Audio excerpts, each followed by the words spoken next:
अगर आप भी चाहते हैं एसके म्यूजिक ऑफिशियल का गाना सबसे पहले आप तक पहुंचे, तो लाल बटन दबाकर चैनल को सब्सक्राइब करें और बेल आइकन घंटी जरूर दबाएं।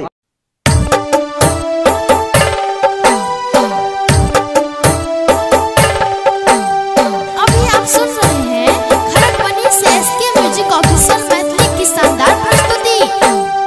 पेन्हलो न जानू पियर सरिया, चलो छठी माई के घाट, चलू छठी माई के घाट। पेन्हलो न जानू पियर सरिया, चलो ना छठी माई के घाट, चलो ना छठी माई के घाट। घर में कथी करे हो रे? जाते हैं देखने, फिर लवली और होटल वाली मुंह में लेप रही है।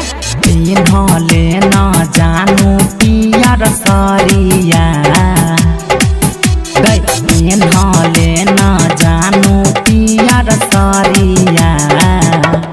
चलने छठी माई के घाट, चलने खुटौना के घाट।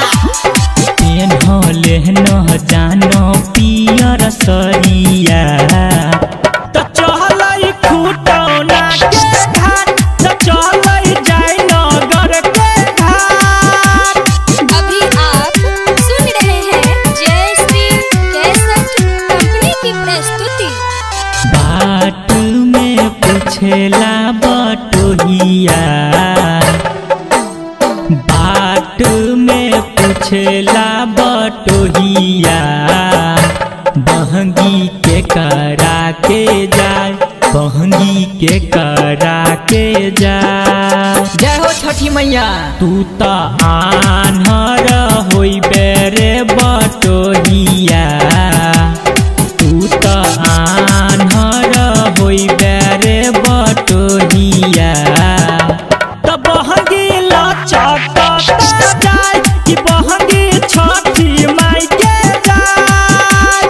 पेन्हले न जानू पियर सरिया, चलने छठी माई के घाट, चलने छठी माई के घाट, चलने खुटौना के घाट।